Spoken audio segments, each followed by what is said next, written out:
For centuries, women's emotional distress was labeled as a disease called hysteria.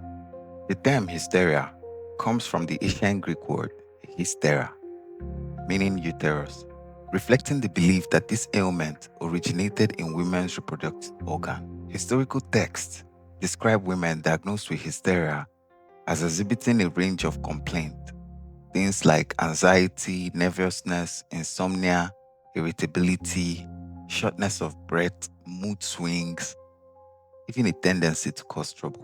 There was no biological test for hysteria. By the Victorian era, female hysteria had become one of the most commonly diagnosed conditions in Western medicine. No consistent scientific basis supported it. It was a label applied to many human experiences that didn't fit male centric medical models. One historical theory held that hysteria resulted by excessive fluids or congestion in the reproductive organ. In earlier eras, some wrote about the wandering womb that moved within a woman's body, causing the symptoms. To treat this undefined condition, physicians tried a variety of therapies. Some historical accounts describe doctors performing pelvic massages, sometimes achieving what was called hysterical paroxysm, a term in the modern language that refers to an orgasm. It is important to note that the historical evidence on how common this practice was, and for what exact reasons, is debated among historians.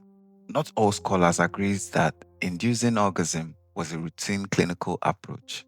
Some recent researchers have challenged older claims about the frequency and medical framing of these practices. What is clear, however, is that by the late 1800s, some physicians were experimenting with mechanical devices to assist with massage therapies in their practices. In the late 19th century, the Industrial Revolution brought new technologies into medicine.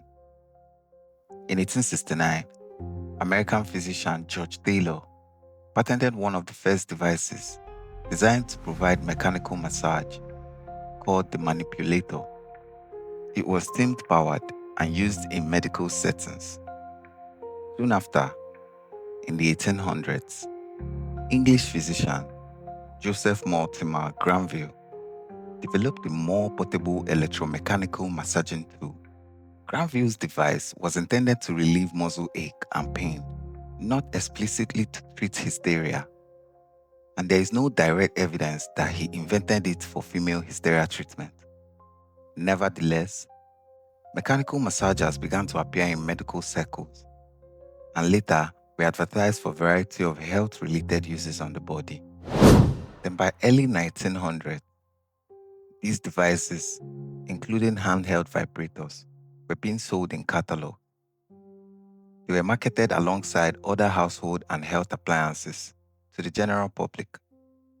Interestingly, some research suggests that these early catalog devices reached home before common electrical appliances like vacuum cleaner or the electric iron. In the 1920s and the 1930s, societal attitude towards sexuality began to change. Vibrators and similar devices started appearing in underground films and erotic media, places far outside clinical context. Once the association between these devices and sexual pleasure became public, their framing shifted from medical tools to sexual accessories. This was a cultural transformation, not a change in the device themselves. By the mid-20th century, medical understanding of mental health had advanced.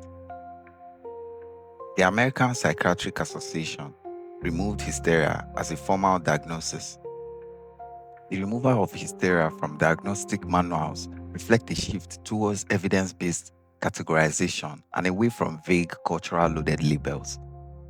What had once been blamed on the womb was reclassified into anxiety, depression, trauma, and hormonal disorders. The symptoms were real, but the framework wasn't. And that is the part worth remembering. Imagine diagnosing mood swing as a disease. It's laughable, but it goes to show that some things that we think are right will be shown to be misguided later by another generation. Every era believes it is rational, but every era later discovers its blind spot.